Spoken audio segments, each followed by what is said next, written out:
Hello everyone, আসসালামু আলাইকুম। কেমন আছেন সবাই? নতুন একটা ভিডিও নিয়ে আবারও চলে আসলাম। আজ আমি আপনাদেরকে দেখাবো ইফতারের জন্য আমি ঘরে কিভাবে খেসারি ডালের পেঁয়াজু তৈরি করি।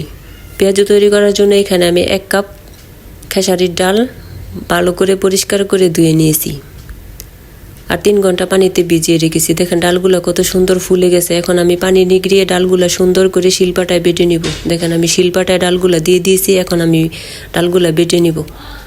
আপনারা চাইলে ব্লেন্ডারও ব্লেন্ড করে নিতে পারেন। আমার কাছে শিলপাটায় বাটলেই সবচেয়ে বেশি ভালো হয়, এজন্য আমি শিলপাটাই বেটে নিয়েছি। এভাবে দেখেন খুব অল্প সময়ে আমি ভালো করে সুন্দর করে ডালগুলা বেটে নিব। ডালগুলা কিন্তু আমি একবারে মিহিন করে বাটবো না। দেখেন আমি অল্প সময়ে কত সুন্দর করে ডালগুলা বেটে নিয়েছি আর এভাবে আধ ভাঙা করে ডালগুলা আমি বেটে নিয়েছি। এখন এর মধ্যে আমি মশলা উপকরণ মেশাবো। মশলা উপকরণ মেশানোর জন্য আমি এইখানে একটা প্লেটের মধ্যে দেখেন পেঁয়াজ কুচি করে নিয়েছি, তারপরে নিয়েছি কাঁচামরিচ কুচি, রসুন বাটা, আদা বাটা, জিরা, ধনে, গরম মশলা একসাথে বাটা। এখন আমি সব উপকরণগুলো বেটে রাখা ডালের সাথে এক এক করে মিশিয়ে দিব। প্রথমে বেটে রাখা ডালের সাথে আমি দিয়ে দিব পরিমাণ মতো লবণ, তারপরে দিয়ে দিব পরিমাণ মতো মরিচের গুঁড়া, এখন দিয়ে দিব হলুদের গুঁড়া। মরিচ হলুদ দেওয়া শেষ। এখন এর মধ্যে দিয়ে দিব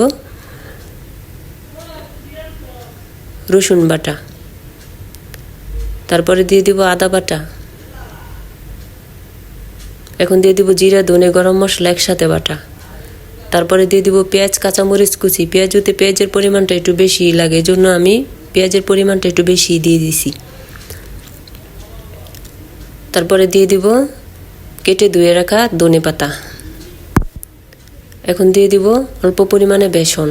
এখন আমি হাত দিয়ে ভালো করে সবগুলো উপকরণ সুন্দর করে ভালো করে মেখে নিব। দেখেন আমি কত সুন্দর করে ডালগুলা মেখে নিয়েছি আর চুলায় কড়াই বসিয়ে তেল গরম করে নিয়েছি। তেল গরম হয়ে গেছে। এখন গরম তেলের মধ্যে আমি পেঁয়াজগুলা সুন্দর করে ভেজে নিব। দেখেন এভাবে হাত দিয়ে চাপটা করে আমি একটা একটা করে গরম তেলের মধ্যে পেঁয়াজগুলা দিয়ে দিব। দেখেন একটা দিয়ে দিয়েছি। এখন এভাবে করে আমি সব কয়টা পেঁয়াজও দিয়ে দিব। আপনারা চাইলে আরও ডুবো তেলও ভাজতে পারেন, আমি এত তেল দিয়ে ভাজবো না। এভাবে করে আমি সব কয়টা দিয়ে দিয়েছি আর উল্টিয়ে পাল্টিয়ে বাদামি কালার করে সুন্দর করে ভেজে নিয়েছি। দেখেন পেঁয়াজগুলা দেখতে কত সুন্দর বোঝা যাচ্ছে আর দেখতে বোঝা যায় কতটা মুচমুচে হয়েছে। এখন এক এক করে আমি সব কয়টা নামিয়ে নিব। এখানে প্লেটের মধ্যে আমি খাতার কাগজ বিছিয়ে দিয়েছি যাতে তেলগুলা কাগজে চুষে নেয়। দেখেন অল্প সময়ে আমি পেঁয়াজগুলা কত সুন্দর করে ভেজে নিয়েছি আর আমার পেঁয়াজু ভাজাগুলা কেমন হয়েছে কমেন্ট করে জানাবেন। ভিডিওটি ভালো লাগলে লাইক কমেন্ট শেয়ার করবেন, চ্যানেলটি সাবস্ক্রাইব করে পাশে থাকবেন। আজ এ পর্যন্তই। আল্লাহ হাফেজ।